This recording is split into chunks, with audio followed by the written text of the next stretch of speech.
Olá, nesta aula vamos trabalhar os conceitos sobre mudança organizacional e administração do estresse.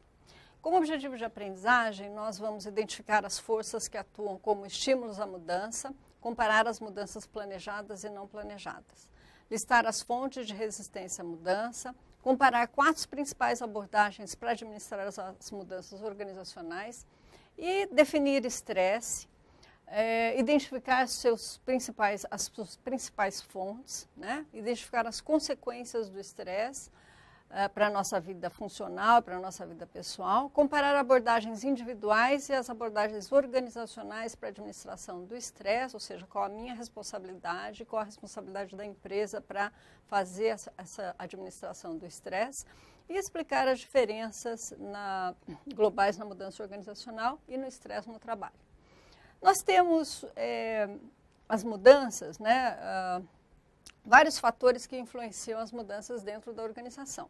As mudanças no ambiente econômico, o ambiente político, né, as mudanças na tecnologia, vários fatores que influenciam a instabilidade, né, os sistemas, falei já das questões econômicas, mas os aspectos que influenciam a racionalização dos recursos, enfim, os aspectos que influenciam o modo como a empresa vem operando ao longo dos anos. Então, nem sempre, diante de um novo cenário, nem sempre o que a empresa sempre fez no passado serve para ela enfrentar aquele momento de turbulência. Então, é importante que a empresa esteja, de alguma forma, e que o gestor saiba como trabalhar com as diversas variáveis que vão influenciar nesse processo de mudança planejada, né? Na verdade, a organização, isso depende muito dessa visão e dessa capacidade de gestão e de visão do líder para trazer a empresa juntos, né, as pessoas comprometidas e engajadas num processo de mudança planejada. Então, a mudança, ela é uma alteração no modo de fazer as coisas. Já a mudança planejada, que é o que nos interessa, são mudanças intencionais. A empresa precisa e vai passar por um processo de mudança e isso vai acarretar uma série de resistência em diversos focos, em diversos pontos dentro da organização. Então, dentro dos temas de comportamento organizacional que nós estudamos até aqui, ela vai mexer e ela vai exigir que o gestor tenha essa capacidade de entender todas essas variáveis envolvidas nesse processo de mudança. A sua capacidade de comunicação, a atitude, ele deve promover uma atitude favorável das pessoas nesse processo de mudança. Vai trabalhar com equipes multifuncionais, né? Tem que ter agilidade na resposta para trabalhar com projetos específicos ou projetos que promovam essa mudança mais planejada, enfim. O gestor precisa entender a necessidade de administrar todas essas variáveis para a condução desse processo de mudança que ocorre em etapas, obviamente. Os objetivos, então, da mudança planejada, ele vai melhorar a capacidade da organização de se adaptar a essas mudanças do ambiente. Então, nunca uma organização começa de um jeito e vai assim a sua vida toda. Ela tem percalços, né? O exemplo mais claro que nós temos hoje dentro das empresas são as grandes fusões e aquisições, que ocorre e que isso vamos dizer assim, talvez seja o caso clássico, né, mais estudado dentro da literatura em administração, exatamente porque envolve grandes e profundos processos de modificação, de estrutura organizacional, envolve cultura da organização, envolve adaptação das pessoas, né, e isso pode levar ao sucesso ou ao fracasso desses processos de fusão e aquisição. Isso, então, está relacionado à mudança. E mudanças em relação à própria reestruturação organizacional. Você precisa mudar a estrutura da organização, precisa remodelar os departamentos, enfim. Isso é uma mudança planejada. E isso envolve um processo de resistência muito forte e para diminuir essa resistência você precisa administrar vários fatores, variáveis, que estão muito relacionadas ao comportamento das pessoas diante desse processo de mudança planejada, né? Então, o objetivo então dessa mudança planejada, como o nosso slide está apontando, ela visa também mudar o comportamento das pessoas, dos funcionários. Então, a sua habilidade de trabalhar com esse processo de mudança de comportamento também. Os agentes de mudança são essas pessoas que vão agir como esses catalisadores, né, para facilitar, que vai assumir a responsabilidade sobre esse processo, para gerir a mudança, então, dentro da organização. Em relação à resistência à mudança, como nós comentamos, ela vai existir, é um processo natural, é do ser humano resistir à mudança. Por quê? Porque eu tenho todo um sistema psicossocial, né, que me faz gostar e preferir ficar numa zona de conforto. Então, eu tenho hábitos lá, eu tenho minhas características que eu me adaptei a um tipo de trabalho, a um tipo de ritmo de trabalho, e eu tenho uma tendência a querer continuar dessa forma. Então, sempre que alguém propõe uma mudança na empresa, isso vai mexer com muitas características, não só da pessoa, como da própria atividade que é desenvolvida. E as pessoas, naturalmente, reagem. Nós temos diversos tipos de reações, de resistência, e as mais fáceis do gestor lidar é com as resistências, aberta e imediata. Por quê?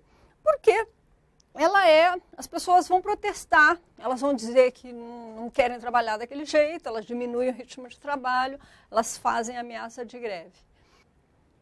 Bom, e o desafio é administrar os dois tipos de resistência que nós denominamos implícita e aprotelada.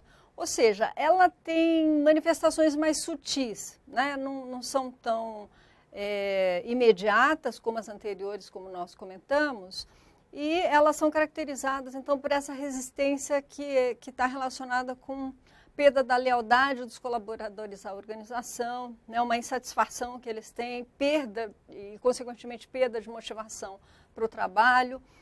Aumentam-se os erros, os defeitos, né, de peças e de máquinas produzidas. Pode aumentar o absenteísmo por questões de saúde, né, você vê uma série de pessoas em licença de saúde, e que são características, são manifestações mais difíceis de se detectar, né? Aquela assim, não é verbalmente explicitada, mas de alguma forma ela acontece dentro da organização e acaba prejudicando a produtividade da empresa. Algumas fontes de resistência à mudança nós caracterizamos como fatores individuais e fatores organizacionais. Os fatores individuais, como nós comentamos anteriormente, eles estão relacionados aos aspectos de personalidade, de percepção que o indivíduo tem, né, diante, que são características da pessoa e que influenciam no seu processo, maior ou menor resistência ao processo de mudança. Então, a questão dos nossos hábitos, né, aquilo que nós falamos aí, com a nossa economia de energia. Nós não queremos muitas mudanças, porque isso tira a gente da zona de conforto. A nossa necessidade de segurança, né? Nós não queremos nos sentir ameaçados, né? Ou diante de situações ambíguas, como vai ficar minha situação, meu departamento vai ser cortado, eu vou ser cortada, enfim. Fatores econômicos, será que eu vou ter perda de remuneração? Será que eu vou ter dificuldade, né, de ter bônus por causa dessa mudança? Enfim. Medo de desconhecido, ou seja, não quero nenhum tipo de angústia e nenhum tipo de ambiguidade em relação a um novo cenário, porque eu não sei como é que vai ser esse cenário. E porque eu, por causa da minha percepção, aquilo que nós estudamos de percepção, eu processo só as informações que me interessam. Então, isso é um perigo, porque na medida em que eu quero ficar na minha zona de conforto, não quero gastar muita energia com mudança, eu simplesmente vou selecionar aquilo que me interessa. E nessa etapa é importante que essa percepção seletiva seja diminuída, de modo que eu possa entender, né, o que a mudança pode me proporcionar em termos de oportunidades e não como uma limitação. As fontes organizacionais, elas então estão relacionadas mais aos aspectos estruturais da própria empresa. Ou seja, tem a questão da inércia estrutural, né? Nós temos estruturas organizacionais, às vezes muito formalizadas, muito centralizadas, né? Muito pouco flexíveis e com culturas coesas, né? Bem sedimentadas, que dificultam muito e que acabam sendo um passivo para a mudança. Um foco limitado de mudança, muitas vezes as pessoas entendem que vai mudar, mas vai mudar alguns departamentos só. Não existe um processo de mudança profunda dentro da empresa se não houver interdependência entre as equipes, né? Então, é importante que haja uma utilização, né, bastante grande das equipes multifuncionais, onde as pessoas possam ver a ligação e a interdependência das atividades para que a mudança tenha êxito. Outra fonte de resistência à mudança é a própria inércia do grupo, né? Eu vou ali, a conformidade, né? As normas já são essas aqui, eu não quero mexer muito nisso. Então, o gestor também tem que atuar nessas variáveis para que a conformidade, a coesão, a supercoesão do grupo não seja uma fonte de resistência à mudança. Ameaça à especialização. Dentro da organização, a gente sempre tem grupos especializados em determinadas áreas. E especialmente quando a gente faz mudança de estrutura organizacional, mudança de departamentos, enfim, as pessoas falam, mas será que eu vou perder esse meu grau de autonomia nessa área que eu sou especializada? Enfim, isso pode ser uma fonte de resistência também. E ameaça à relação de poder. As pessoas têm medo de perder poder. Tem casos até que as pessoas têm medo de perder o lugar onde elas estão dentro da empresa, lugar físico, né? A gente vê casos assim também. Mas a questão de relação de poder, a quem eu vou me reportar? Qual é a liberdade que eu terei? Será que eu terei tanta autonomia ou não diante de uma nova configuração organizacional? Bom, então, para superar a resistência à mudança, nós temos algumas táticas, né, que nós elencamos aqui como, especialmente, a necessidade de dar educação e comunicar a lógica da mudança para os funcionários, né, ou seja, é um processo de educação realmente. Você tem que comunicar, você tem que explicar, né, dar a visão para onde que a empresa vai, como que você vai chegar lá, quais os passos, quais são os departamentos, ou todos os departamentos, como eles se encadeiam e se interrelacionam nesse processo de engajamento para a mudança acontecer. A participação, então, fazer com que todos participem, né, desse processo, de pensar a mudança, porque quando uma pessoa participa desse processo é muito difícil ela fazer a resistência, né? Assim, ela não vai ficar resistindo, sendo que ela fez parte da tomada de decisão. Ter um apoio e comprometimento das pessoas, ou seja, dar aconselhamento e treinamento para as pessoas, ser apoiadores nesse processo de insegurança que pode existir entre os colaboradores. Desenvolver relações positivas, ou seja, os líderes, os gestores têm que estabelecer essa relação de confiança, né, ser muito claros e objetivos e consistentes entre o que falam e o que fazem, implementar as mudanças de forma justa, né, ou seja, assegurar que ela esteja sendo implementada de uma forma justa, que as pessoas não se sintam injustiçadas nesse processo.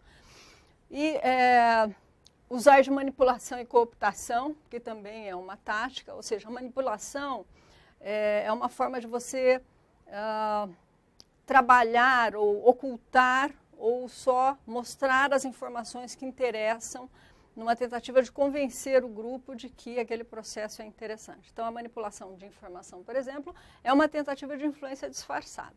Já a cooptação, eu tento trazer o outro para o meu lado, ou seja, eu pego as pessoas que são, né, os possíveis resistentes e busco o apoio deles para esse processo de mudança acontecer.